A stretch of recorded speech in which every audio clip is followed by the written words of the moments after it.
All right, guys, glad to be with you again here today. I'm going to talk about one of the questions that I get asked about a lot when I post any pictures about curing tea leaves, and that is, what exactly are you doing? Okay, so I'm going to try and show you, and this is a great time of year to pick tea. So here we have a bunch of fresh growth here. So this is what we're looking for, and what we pick is going to depend on how tender it all is. So for example, on this one, it looks really good. This third leaf down looks pretty tender, and it's kind of like when you're cooking macaroni in a way, and it's like, how big is it? You can tell eventually by looking at it. Whereas this one, this third leaf down, definitely could pick it. And if I'm going for more mass in my volume of produced tea, then I'll just go ahead, I'll pick it. But this also thing that makes me want to pick this third leaf is how long this branch is between the second and tip here. And the tip is just this little pointy piece here, and that's the sweetest part. And then this is what they call 2 leaves in a bud. So I picked 2 leaves and 1 tip. And this is just a leaf and a tip. And both ways are fine. And so we're just picking some of this right now, and I'm gonna pick a little more from this plant, because this time of year, we really wanna just pick as much as we can. But I've already picked a lot of what is, has been produced, but I'll go back then the next day and the following day to see what I've missed, because it's really weird how stuff will just pop out after you've picked some. And so it'll pop out, and you want to go back over and make sure you didn't miss a lot of it.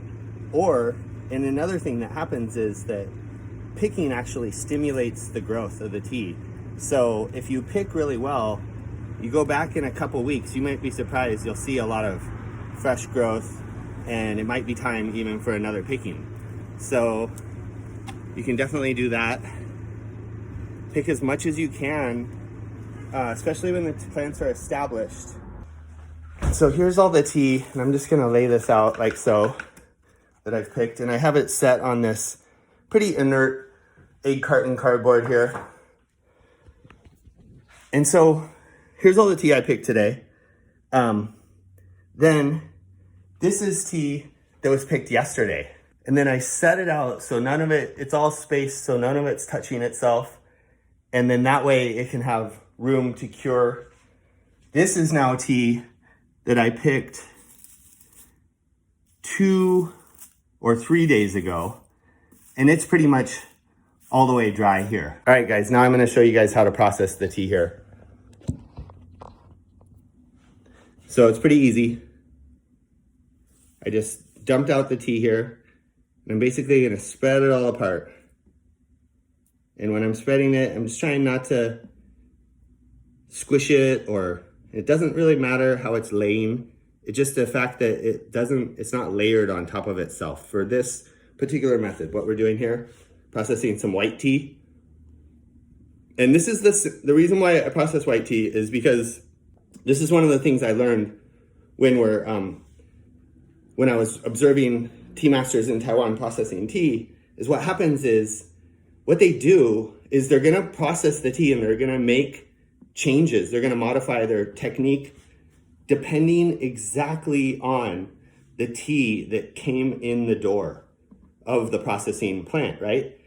People are outside picking tea, and the farmer will go and look, and he'll say, all right, this is the ideal time to pick tea. So let's pick the tea. Then all the pickers come through and they pick all the tea. Well, what's brought in is, obviously it is what the farmer said to pick, but to a certain degree, it might be slightly different due to any type of weather or type of anomalies of the year. So slight tweaks will be made along the way as to how they're gonna process the tea, like how long in each step. And they'll do a step, and then they'll brew the tea and they'll taste it. And then it'll inform their decision of how to proceed. And they keep doing that for every step. They brew it, test it, taste it, see, okay?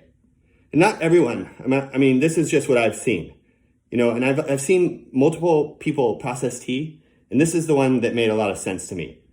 It's like you do a step, taste the tea at the end of that step, and that will help you decide, okay, the next step, we need to do a certain part of that step a little longer or a little less. And so that's just what we do is we go ahead and we're processing tea according to our area and what we've grown here. And this is the Sochi varietal as well as a Korean varietal, kind of a mix. And so the Sochi varietal tends to be a little tougher. We don't have all the equipment we need to process oolong tea. So we don't want to torture ourselves by doing something that is also kind of very difficult, but also might not have a very high success rate. So now we've got all this tea out, spread. I'll do this later in a little bit here. And what's going to happen next is we just let it sit here for roughly 3 days. Here is some tea that we picked yesterday. And some of it's all the way dry and some of it's still a bit greenish. And as it gets more and more dry, it'll look like this right here. This has been out since Sunday, curing here. And I just kind of pushed it all together here to make room, but it was spread out just like this. Okay, so those are the steps for processing your very own white tea. And I hope you give it a try and let me know how it goes. Thanks again for watching a video from inside the tea house at JT International on Friendly Street. And we hope to bring you some more videos really soon. All right, thank you.